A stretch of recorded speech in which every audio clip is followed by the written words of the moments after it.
Assalamu alaikum and welcome to this unusual video at the Afghan Eye. In this video you're going to be seeing a roundtable lecture delivered by me at the University of Southampton's Department for Politics and International Relations on the 8th of November, discussing the ideological roots of the Afghan Mujahideen, the diversity of the Mujahideen factions, the birth of the Taliban movement, and the failures of the last 2 decades under the governments of Presidents Hamid Karzai and Ashraf Ghani. Now, if you like our content, don't forget to subscribe to our YouTube channel, press the notification bar so you don't miss any of our content as it comes out. Wassalam.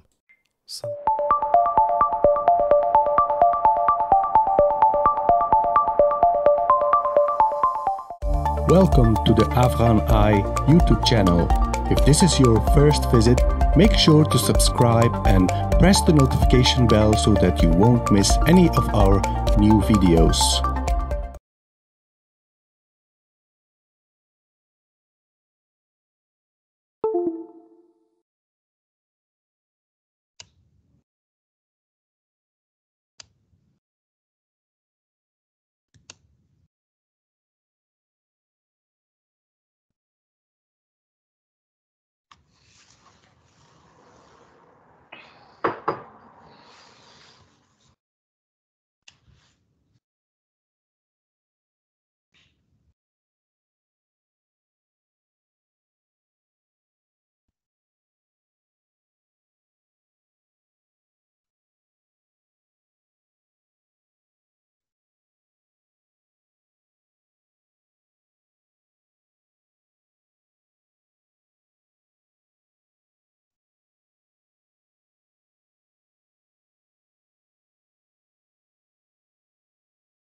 Hi, Ahmed, are we there?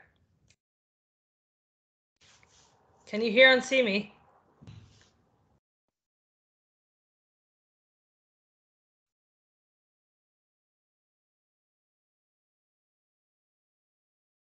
Hello? Hello, can you hear me?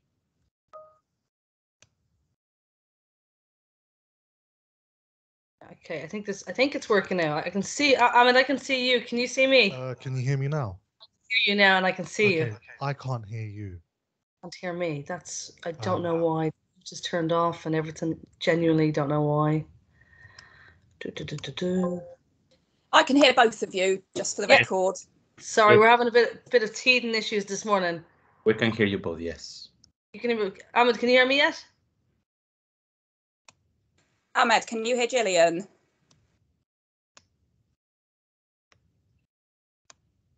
Can you hear me? I can hear you, Eloise. Yeah, I can hear you. I don't know why it's not working.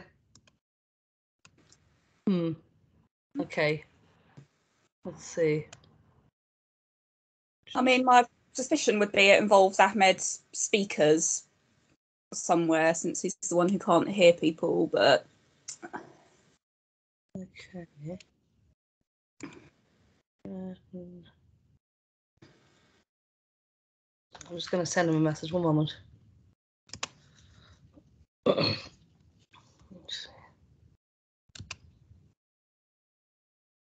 Just wanted to let you know that I can hear everyone now. Oh, we can hear you too, yes. Yeah, I can hear you. Okay, perfect. Okay, finally. Apologies, everybody. We finally got there. Actually, not too bad. It's only 3 minutes past 9. So, good morning, everyone, and welcome to the third part of our series on US intervention in the Middle East. And welcome to Ahmed-Waleed, who's agreed to join us this morning.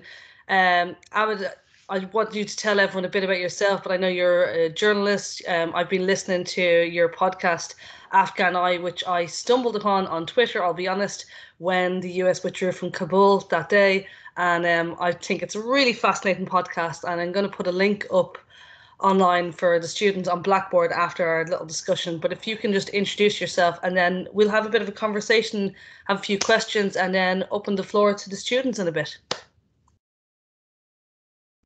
Yeah, sure. So thank you very much. So thank you. First of all, hello everyone. Thank you very much for introducing me so kindly. I'm glad you stumbled across our podcast. So, as mentioned, my name is Ahmed-Waleed, and I am a freelance journalist, analyst, commentator, whatever you want to call it. Founded my own essentially media platform called The Afghan Eye, in which we sort of do commentary. We take contributing articles, and we have our own podcast. So I'm glad once again, Gillian, that you came across our podcast. And yeah, that's about as interesting as I get. No, he's very modest. It's a really, really great podcast because it kind of does a deep delve into the history and politics of Afghanistan.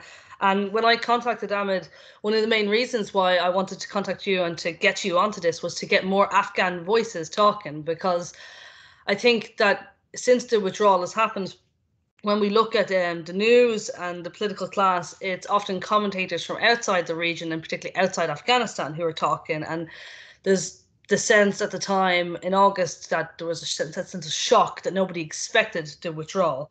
But I was kind of curious from inside, did you expect the withdrawal to happen? Or was it something that you had, given how the Ashraf Ghani administration was going, what did you think was going to happen? Sure. So I would say that I definitely expected it to happen. And I think that, so one of the reasons behind sort of creating a media platform was to provide a counter narrative to what was being said. And so if loads of us who actually followed the narrative with regard to Afghanistan would have been shocked and surprised as to the events that transpired. But for those of us that were sort of paying more attention and looking sort of for the devil in the details, this day was always coming. There was no avoiding this day. All of the indicators were there. And so when the day did come, if anything, we were more happy that it didn't transpire worse than what actually happened. Okay. So I want to, before we kind of, I'd like to speak a bit more about the Taliban and the future of Afghanistan. But before we do, would you mind if I just cut back a little bit to do a bit of history to give the students a bit of background? So we spoke last week in my lecture a little bit about the first US intervention in terms of both the kind of covert support of the Mujahideen under Carter first and then under Reagan. And then obviously the later intervention, the military intervention in 2001. So I guess I kind of wanted to ask you, first of all, which was the role of the US in the emergence of the Mujahideen and the Taliban, is that, do you think the US played a pivotal role in that, or do you think it's more to do with the the ethnic and political makeup of the region where they emerged? Sure. So I think what's really fashionable, especially for those of our friends on the left, is to sort of consider the whole thing to have essentially been engineered from the US from the very beginning. But sort of a more cursory look would reveal that it was, these groups were always there. And the fact that there were so many of them, about 7 or 8 of them, represented the different demographics of Afghan society from which they came. So, for example, you had the parties that obviously became more prominent and more renowned worldwide. So those that were inspired by the Egyptian Muslim Brotherhood, by thinkers like Sayyid Qutb in Egypt, Abu Ala Maududi in Pakistan, amongst others, who are sort of very ideological and had a very state-centric approach to how they wanted to see religion sort of implemented in society. And those generally those parties sprang up during the course of the 60s and the 70s in the urban centers in Kabul, especially, specifically in the University of Kabul, where there was sort of an ideological struggle, or sort of a tug of war going on between communists on the one hand and, these Muslim Brotherhood people who in Afghanistan we would know as Ikhwanis. Amongst other places, we'd know them as Ikhwanis on the other.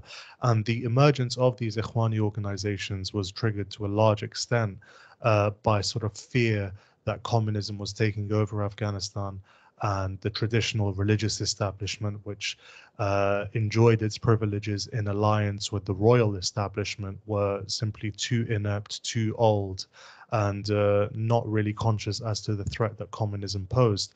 And those three parties were Jamiat-e-Islami, so Jamiat-e-Islami is Islamic Society, Hizb-e-Islami is Islamic Party, and Ittihad-e-Islami, which was Islamic Unity. Then you had the other sort of parties that reflected the more sort of traditional rural-based aspects of Afghan society.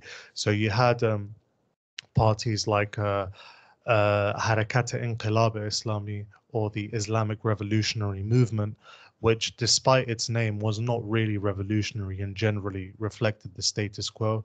You had Hizb Islami of Mawlawi Khalis, who was a preacher from the east of Afghanistan, who was also sort of less inclined toward the revolutionary brand of Islamic politics and more towards sort of his classical religious training. And then you had a party called Hizb-e-Wahdat, or the Party of Unity, which represented the Shia sort of demographic within Afghanistan, which was, of course, backed naturally by Iran. And there were two other parties as well called Mahaz-e-Milli, Jabhe-e-Najat-e-Milli, or National Salvation Movement, and these were parties that generally we could classify as royalist.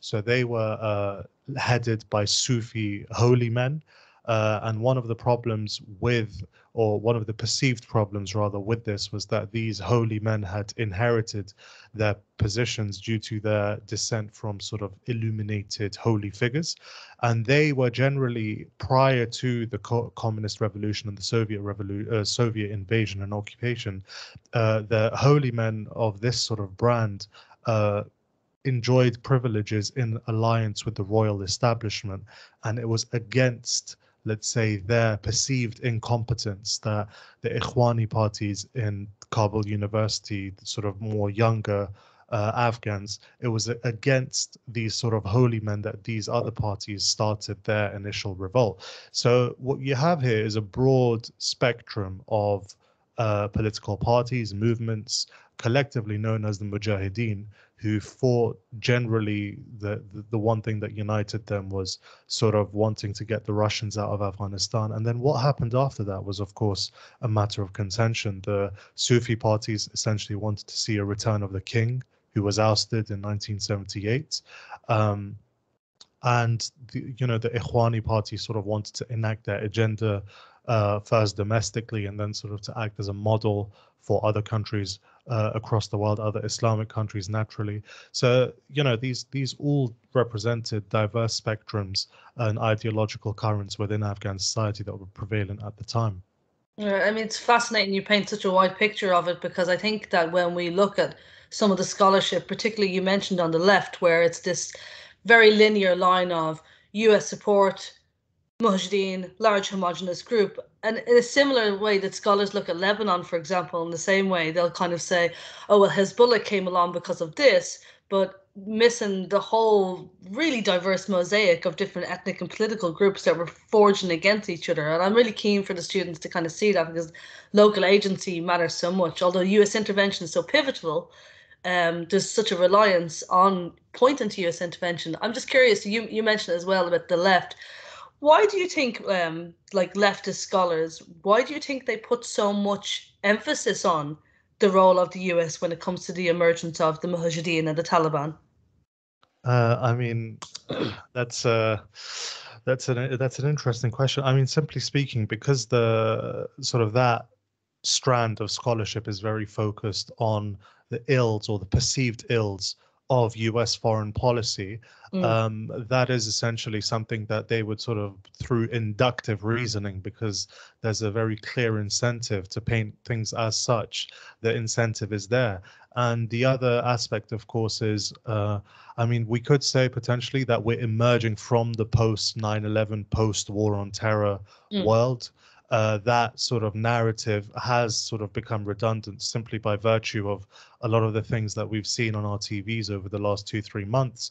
But I think in the post 9/11 world, there was sort of a, for lack of better phrasing, aha, got you you supported these Mujahideen guys in the 1980s, and they uniformly came and they sort of attacked you, and this sort of set off this massive chain of events. And that's obviously a very problematic way to look at it, because it would assume that and this is an empirical fact, it's not a matter of sort of opinion, it would sort of assume that the majority of Afghan society in the 80s were basically Al-Qaeda, because the majority of Afghan society in the 80s either joined the Mujahideen or were at least sympathetic toward the Mujahideen. So it's a massively problematic statement from that regard, but I think it's just purely a matter of, there's an incentive there, and in order to propel a certain narrative of whether US policy was good or if it's bad, how was it bad, and this is the conclusion that we come up with. Yeah, I mean, I think it's often used by the jihadists themselves as the US bogeyman, as a kind of simplistic way of pointing to when there's other players. I was going to say, speaking of other players, again, this comes up more in the literature when it comes to more the Orientalist literature that points to Pakistan's role and the intelligence services, the ISI, particularly in their motives and their agenda when it came to the emergence of the Taliban. I'm curious what you think about this, because some people say, some commentators say that there should be more investigations on Pakistan's role and not on the US. But then if you look at statements from Pakistan, for example, Imran Khan has come out quite strongly denying any role of Pakistan, first of all, in the emergence of the Taliban, and then playing a really, really interesting kind of hedging his bets, dare I say, since the Taliban have come to power in the last couple of months. Some supportive signs coming out of towards Kabul, but then also at the same time saying that he's still a US ally and he wants to stop Afghanistan becoming a safe haven. So I wonder if you could just tell me a bit about the role of the ISI, and also what do you think of Pakistan's position now when it comes to the Taliban's role? Sure. So with regard to just to clarify, are we talking about the role of Pakistan in the 80s? In the 80s and then the 90s when the Taliban came to power. Sure. So in the 80s, it was obviously very clear that Pakistan had an agenda in Afghanistan. And it was, first of all, Pakistan felt mortally threatened by the Soviet invasion. That can't be sort of understated. It felt mortally threatened because it sort of feared being caught in sort of a pincer between Soviet allied India, Soviet Union, in Afghanistan. Pakistan had also lost the 1971 war, so it lost Bangladesh, East Pakistan, now known, of course, as Bangladesh. It had sort of irredentism within indigenous to Pakistan amongst minority ethnic groups, and the Soviets and their local communist allies obviously supported those sort of ethno-nationalist movements in Pakistan. And so Pakistan's agenda in Afghanistan was essentially to redefine the status quo. So Pakistan was not in favor, for example, of the royalist sort of parties.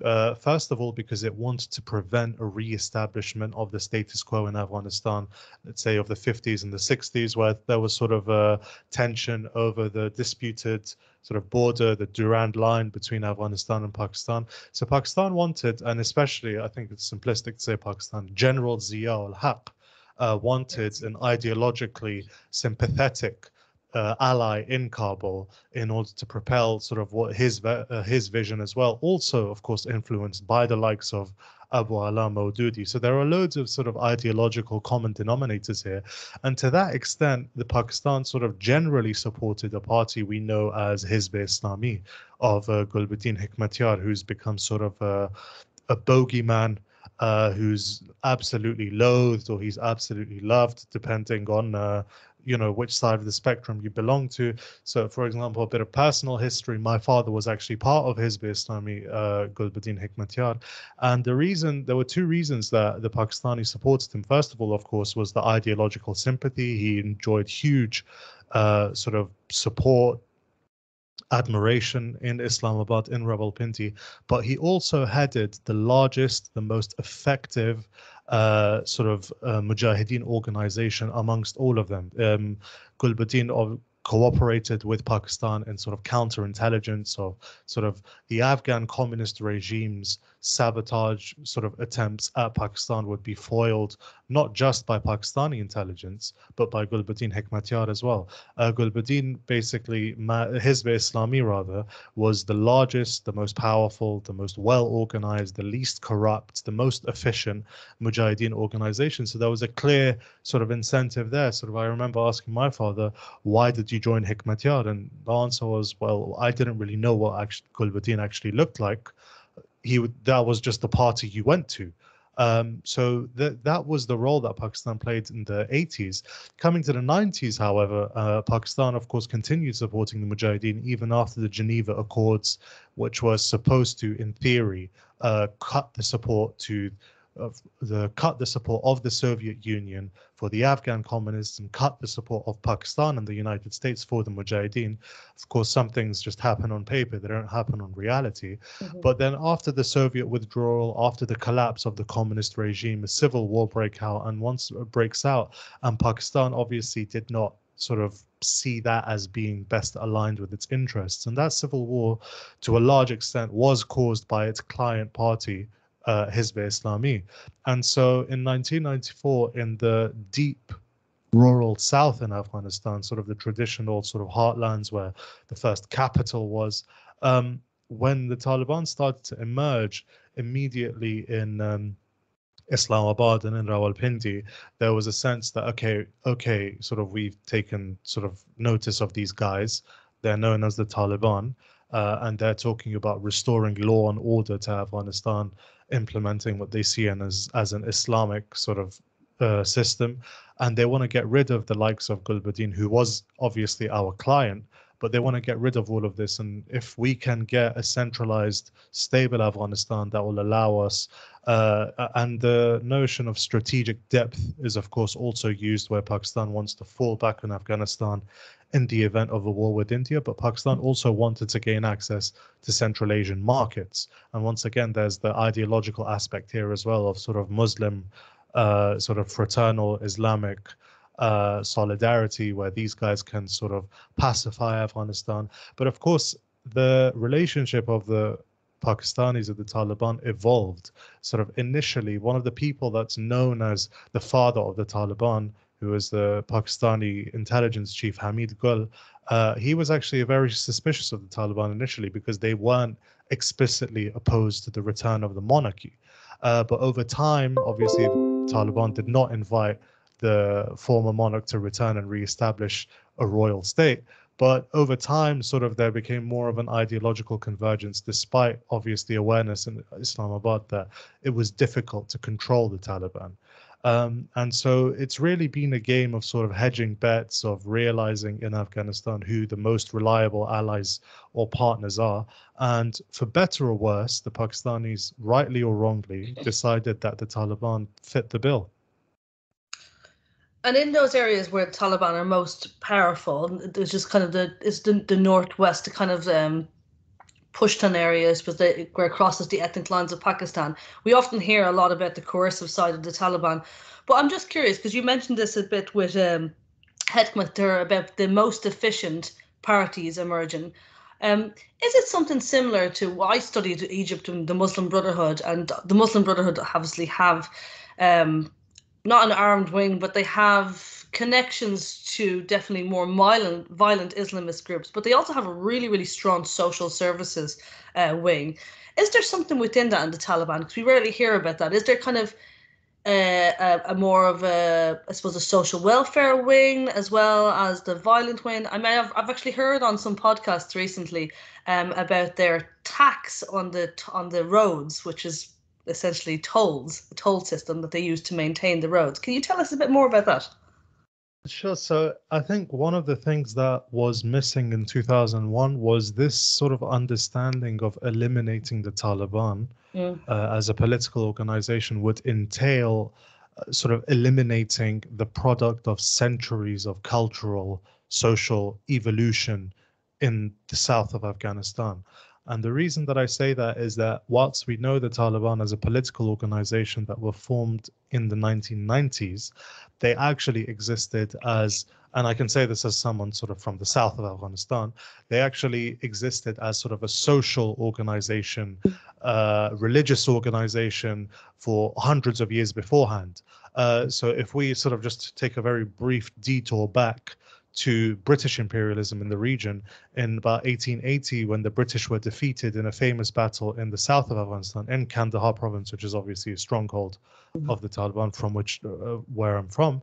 If you read the accounts, it will say that there were thousands of ghazis, right? Thousands of sort of Islamic warriors. Now, colloquially, we would refer to those as Taliban. Taliban means student. Talib means student. Taliban is the plural, and it's implicitly referring to a religious student. So what you have in southern Afghanistan traditionally were tribal elders exercised political authority, and when need be, they would consult religious elders. And religious elders generally sort of adopted a quietist approach, and there were a network of Islamic seminaries in the south in which sort of poorer, less privileged, more rural children would go to these mosques. They would gain literacy there because obviously in Pashto and in Persian, the Arabic script is used in those languages. So they would actually gain literacy there. So it was sort of a social mobility, if you like. And they would also study sort of the tenets of Islam. So that social aspect of the Taliban existed the whole time.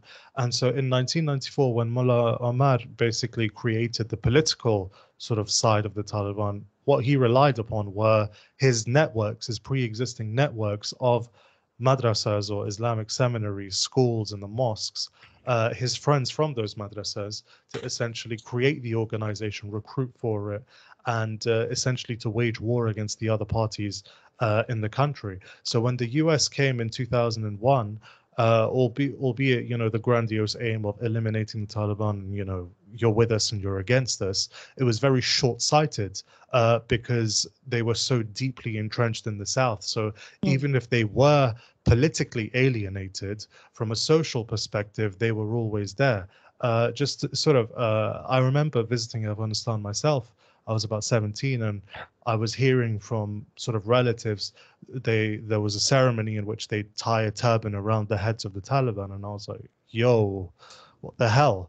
And they were like, no, it's, these are just religious students. So the reason that I'm bringing up that anecdote is just to show how normalized and mainstream they are as part of sort of society, that the very idea or the very word Talib, whilst we would sort of freak out or be shocked over it, over there it was, it is, and for the foreseeable future, it will remain business as usual.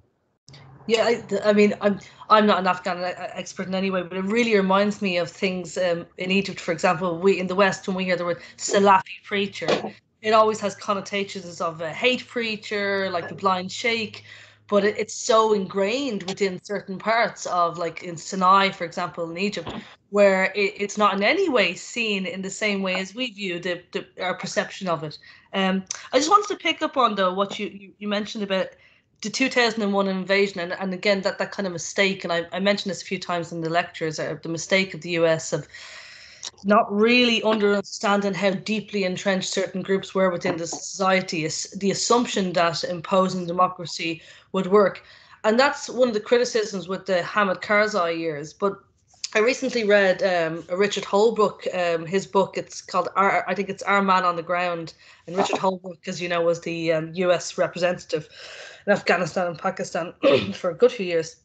And he was very against Karzai for this very reason, saw Karzai as quite corrupt, and said that he wasn't really in touch with the majority of people in Afghanistan. He was very isolated. And Ashraf Ghani was he was meant to be the new man, the more kind of a technocrat, not a tribal leader. But his demise was quite quick. Can you tell me what do you think went wrong with the Ashraf Ghani years? Because the US, Ashraf Ghani, the US really pinned a lot on him. I mean, yeah, but I think it's really difficult to address the question of Ashraf Ghani without taking sort of a detour to Karzai, because we could say Karzai's failure shaped Ghani's subsequent steps, which also resulted in failure. So one of the things that a lot of people don't realize is that when Karzai was selected, and he was selected in 2001, right? It's not a controversial sort of Oh yeah, definitely. He was point totally of view, right? acceptable. So he was selected as a figurehead for the Northern Alliance. So the Northern Alliance was a party that had battled the Taliban, and they were sort of more indigenous to the north. And in order for it to not look like, you know, one party from one region of the country had conquered the rest with American support, Karzai, who was also from the same province as Mullah Omar, Kandahar, the south, was selected to basically be almost the figurehead. So for the first 3 years of Karzai's presidency, he exercised very little power. He was actually terrified of being assassinated by his own Minister of Defense, Qasim Fahim, rather. And so, you know, those 3 years were essentially the formative years of the eye-watering levels of corruption that characterized the last 20 years. So, for example, Qasim Fahim appointed or promoted, rather, 2,500 generals as Minister of Defense in 2002 alone, right? Now, 90 of those first 100 generals were from his district, which became a province, obviously by virtue of the influence exercised by the likes of him, Panjshir, right? So when 2,500 generals are being appointed in one ministry in 1 year alone, and knowing how many ministries were controlled by people of one background from one district that became a province, it becomes a natural recipe for disaster. By contrast, if we look, sort of Britain in 2017 had 85 generals in total, right? So it's just a bit of a contrast here. So Karzai spent a lot of his presidency trying to fight the Taliban on the one hand, from being resurgent, while also trying to create his own independent power base to essentially break the shackles of the people for whom he was a figurehead. Now, when we come back to Ashraf Ghani was essentially, we could also say selected, S with brackets inside, because no one actually knows what happened in those elections. But irrespective, well, the perception with Ashraf Ghani was, like you said, this is a technocrat. He's highly educated. Indeed, he's more educated than most world leaders are. Former lecturer at Johns Hopkins University. So this is the man that we need. So the traditional Afghan politics that we've seen hasn't worked. It's broken. We need a technocrat, right? Now, the problem with Ashraf Ghani was that he too had spent most of his life as part of the diaspora in the West. He wasn't really, even when he'd grown up in Afghanistan, he hadn't grown up in sort of his rural sort of background, but in Kabul itself, he was sort of lacking any sort of independent power base or representation of any sort of demographic. And he was capitalizing on that sort of deep-rooted resentment against the Northern Alliance. Now, the Northern Alliance, of course, themselves, in order to maintain their power, weaponized things, amongst other, like ethnicity. Ashraf Ghani, in order to create his own power base, whilst ostensibly against sort of the ethnicization of politics that we saw, inevitably fell into it himself in order to create his own power base, to the extent that a lot of the people that were allying with him were former communist officials who were hugely discredited, or the sons of former communist officials, to try and create this really, what I would say, really sort of toxic brand of nationalism. And that sort of, and his arrival into the presidency also coincided with the drawdown of the bulk of US troops. So there was an economic slowdown. The Taliban were increasingly violent, bold on the battlefield.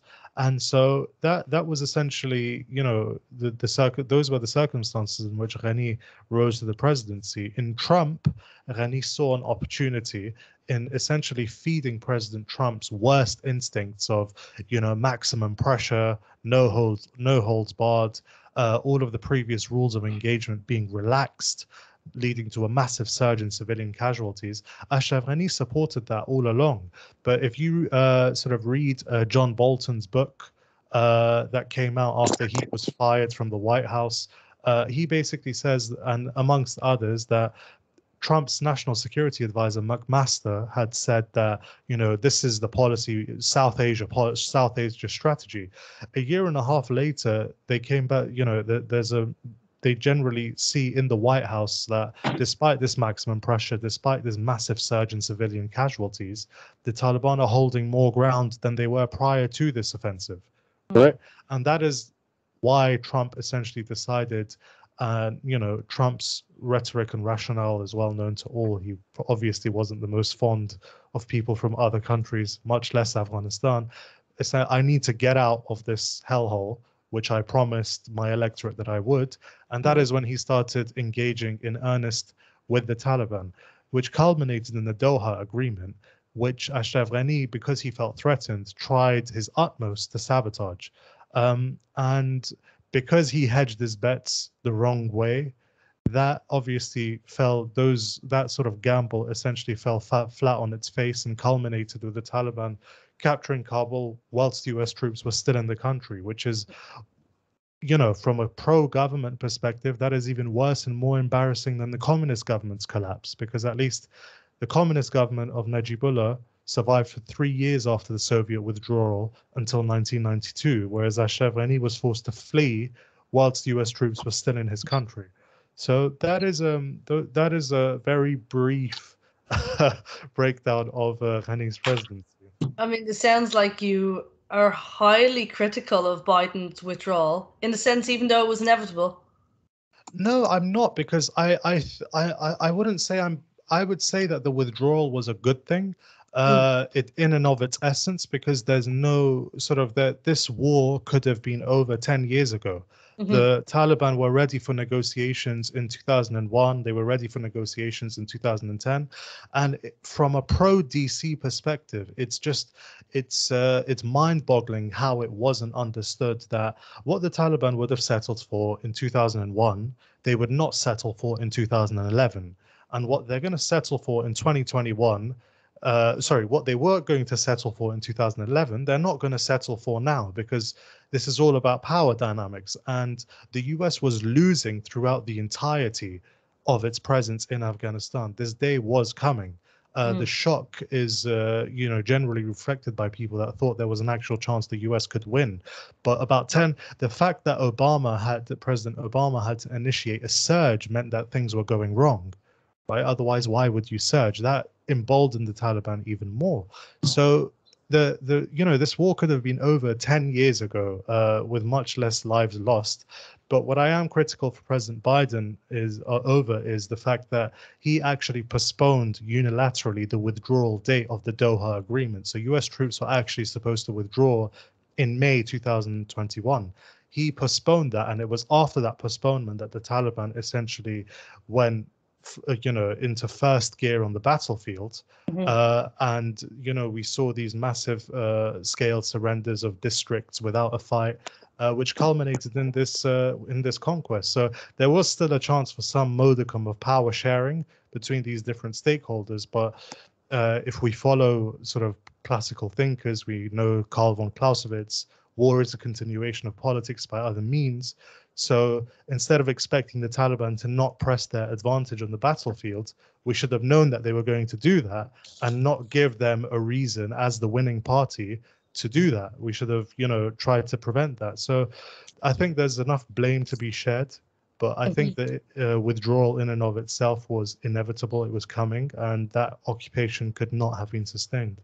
Yeah, I agree with you. I mean, I think that if you look back at the Obama years, the surge was such a bad idea, because it was a surge in a timetable, side by side in tandem. It was a gift in many ways to the Taliban, because it was basically like, let's just batten down the hatches. We'll just wait for a few years, and then they'll be gone. Withdrawal, I agree with you. I think withdrawal was inevitable. It's the process of withdrawal that was problematic. But we could spend a whole hour just talking about the withdrawal alone, and the dynamics of that, and how it's perceived in Washington, and also how it's projected in Washington, because now some Democrats are saying it's not Biden's fault that the withdrawal was botched, it was all a legacy of Trump. But that's not actually true, because if you look at Biden's statement when he was vice president under Obama, and even going way back to the 1980s when he was a senator, Biden never wanted the Americans to be in Afghanistan. He was very much against it. So that's, Biden's withdrawal policies for a debate for the other day. I just want to kind of conclude this and open the floor to anyone else. Now looking to the next phase, which is the Americans are clearly in the last, not just with Afghanistan, statements on Afghanistan, but statements from the White House, and they're coming out with a new defense agenda. There's not the pivot to Asia, but there's a significant shift of an anti-China policy and not getting involved in Afghanistan. They're really trying to wash their hands of Afghanistan. And at the same time, we've seen some interesting statements from China in negotiations with the Taliban about trade deals. What do you think this Taliban government is going to do? Do you think they're going to pivot to the east? And there's lots of talk of like alliances with China and with Russia, whilst the Americans are forging the new AUKUS deal, the new Quad system with the Indians. I'm just curious, what do you think of this Taliban government's place within regional relations? I can say with pretty much confidence that whilst they appreciate the sort of the benefits that friendly relations with China brings, they are not looking to sort of join any sort of alliance or bloc that is against their stated policy, and it's against the interests of Afghanistan, quite frankly speaking, allying with one bloc or the other. And it's for that reason that they're also sort of very insistent that, we want friendly, warm relations with the West, America foremost amongst the West. But the problem, of course, comes in that, and this is one of the criticisms of the last 20 years as well. It's that, billions, maybe even trillions of dollars of aid flooded into Afghanistan. And just as the withdrawal was happening, the country is threatened with starvation. Now, why is that? How is that possible? Well, it's very indicting of the aid industry, the aid community on the one hand, but it's also indicting of the US's occupation of the last 20 years, in which there was no attempt to build any sort of sustainable sort of means of development for Afghanistan. It was an aid bubble, aid that got siphoned off by everyone at every level, that rarely reached the people on the ground who are now threatened with starvation, right?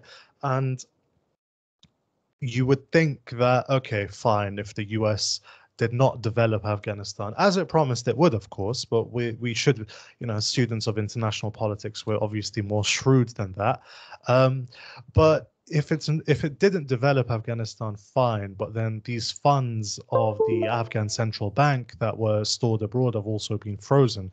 And there's this whole thing about, well, these could fall into the hands of terrorists and so on and so forth. But frankly speaking, if you had these reservations, you wouldn't actually have negotiated with the Taliban in the first place. It was because you realized that the pretensions or the assumptions under which you invaded Afghanistan were not entirely reflective of reality. That's why the US decided to engage with Afghanistan, and is, quite frankly speaking, unless it's going to militarily intervene, it seems to be content with the Taliban ruling Afghanistan. Sure, the Taliban have their problems, but they're not going to try overthrowing the government, right? So the funds that have been frozen are not going to make Afghanistan into Singapore, of course, but they would provide the civilian aspect of government, the means to provide for people who are now threatened with famine, drought, starvation, so on and so forth. So the US's policy, once again, towards if we're talking about American-Afghan bilateral relations, there's two sides to the coin. The Taliban, of course, not because of the goodness of their hearts or their moral, how moral they are, but for very real geopolitical pragmatic reasons, want to have good relations with the Americans, which would involve, of course, amongst other things, the unfreezing of these assets so humanitarian disaster can be averted, but also to not be too reliant on China. Chinese, however, have their own reservations about the Taliban and their links with Islamic sort of separatist groups in East Turkestan, Xinjiang, whatever you want to call it, amidst the horrifying stories of what we hear going on in Western China. However, the Taliban's policy, even in the 90s, was, whilst we're hosting organizations like these Islamic separatists from China, our policy is to not allow them to use Afghan soil to attack other countries. Now, what happened with bin Laden was, of course, a violation of that policy. Bin Laden disobeyed that sort of order, did what he did, and then the matter of submitting bin Laden became a matter of internal coherence for the Taliban, as the Americans tried to play off what they saw as moderate versus radical. So coming to 2021, the Chinese have realized we're going to keep a Taliban at an arm's length. We're not going to afford official recognition or inaugurate mass projects. However, you know, a lifeline in the form of the trade of pine nuts, amongst other things, we will give that to them. And you know, if we've read the reports, those pine nuts have sold out within the first 24 hours. I think it was the first hour in China.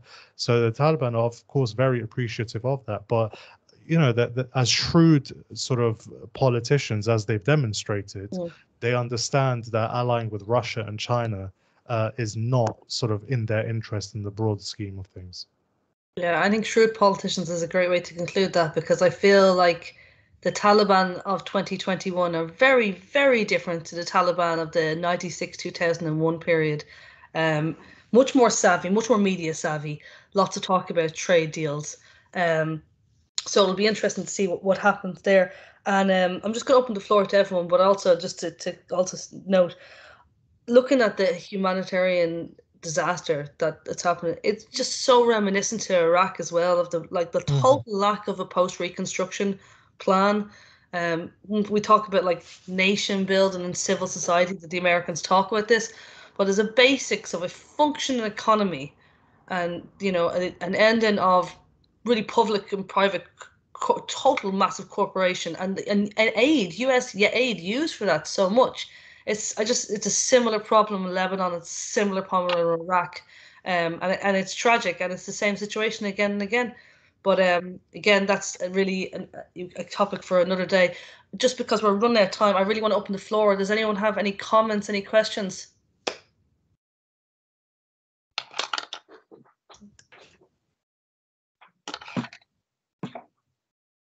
Oh, no one? Oh, we do. We've one here. What's this? Just right. To what extent do you think the extremist nature of the Taliban grew since their origin to now?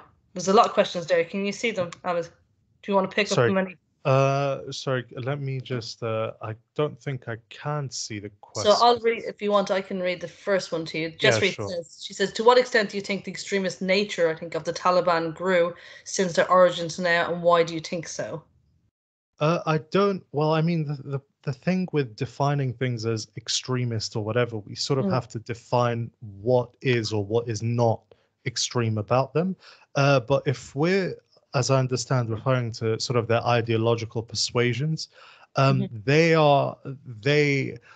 a difficult one, because the question itself, have the Taliban changed, relies on your assumptions of what they were and what they are, right? So, but if we're talking about their ideological persuasions as Muslim Afghans with a sort of an agenda to make Afghanistan a very Islamic country, so on and so forth, that at the base level has not changed.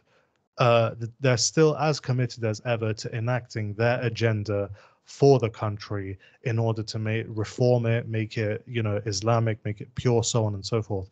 What has changed is their understanding of how regional and global politics works. What has changed is their understanding of international relations. What has changed is their understanding of the problems of being allied with certain groups, even if those groups provide real material benefits in the short term. And what has changed is their approach towards achieving that stated ideological goal. So whether or not that ideological goal is or isn't extreme, I'll sort of defer to the judgment of everyone sort of listening or watching. But at the base level, that hasn't changed. What motivated them in 1996 motivates them now. But if you even listen to their public pronouncements, they'll say, you know, those were desperate times, desperate measures, and now things have changed. Afghanistan has changed. Our approach has to change, and we're going to be much savvier with it, which I think comes back to your point as well, Gillian, about being much more savvy.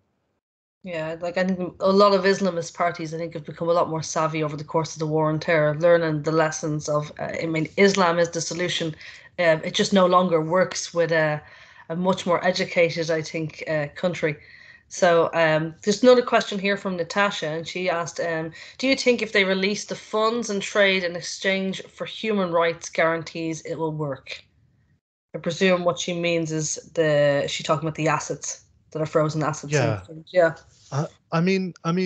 What we also have to bear in mind is that the Taliban are facing a lot of heat domestically from Daesh, the local Islamic State branch, and they also represent a very conservative demographic or segment of Afghan society.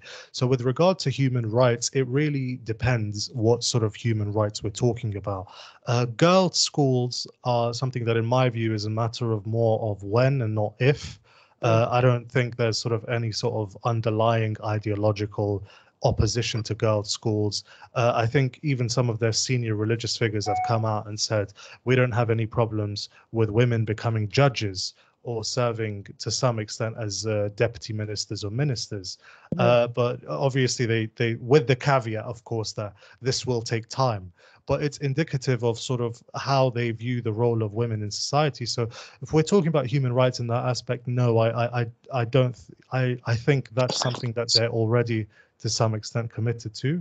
But if we're talking about sort of the other aspects of, let's say, social liberalism, if we're talking about gay rights or abortion rights and so on and so forth, then that is very, very unlikely that even, even going beyond the release of these funds, even if they were to be sanctioned, that is not something that they would relent on, because it would simply mean the end of their movement, and it would mean that it would gain sort of their opponents more credibility in their arguments. Yeah, but that's not even anything to do with the Taliban. That's like, or Islamist parties. If anyone studied anything to do with Middle Eastern politics, you can take your most liberal secularist party and ask them their position on abortion, gay rights, women's positions of power, and it's not going to be massively different from some of the more conservative Islamists.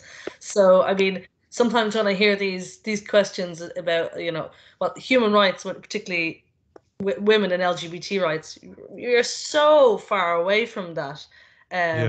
It's unbelievable. But like, incremental steps. Like in Egypt, you see the Salafi al-Noor party would happily have a vice president as a woman. Now that's a huge shift over the last 10 years. That would have never happened.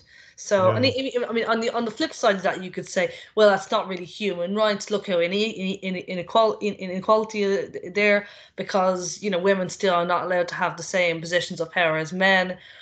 But as an incremental step forward, it is a massive step. So I mean, it is about symbolism, but there's also the fact that within Afghanistan specifically, the idea of women's rights, democracy, representation is itself discredited. Now, what I mean by that is that the previous regimes were very representative and inclusive and paid loads of lip service to women's rights, but it was all done for show to increase sort of the generosity of donors. So we had a deputy minister of defense who was a woman. Now at face value would say, wow, very progressive. But when you realize that the deputy minister of defense had no military experience or education, you start to question, why is she there? And then you had the reports of mass sexual assault happening in the presidential palace, no less. So the Taliban now position themselves as, these so-called advocates of women's rights. Yeah, we know what they're all about. We know what they were okay with.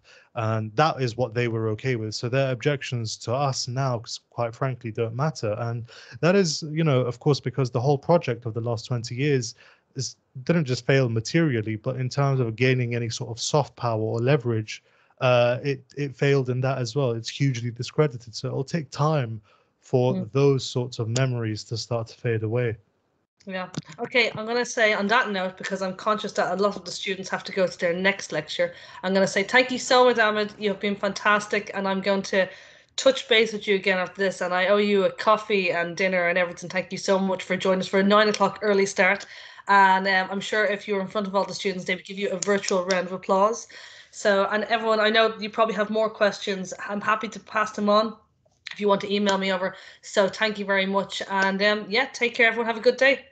Thank you very much for having me, Gillian. It was a pleasure to be on, and thank you to everyone that, you know, especially those that asked questions. I found those to be really insightful. So thank you for everyone. And yeah, if there is a next time, whatever, but take care, and I hope you guys enjoy your next lecture. We will happily host you in Southampton any day. Thank you. Take care. Bye-bye. Bye.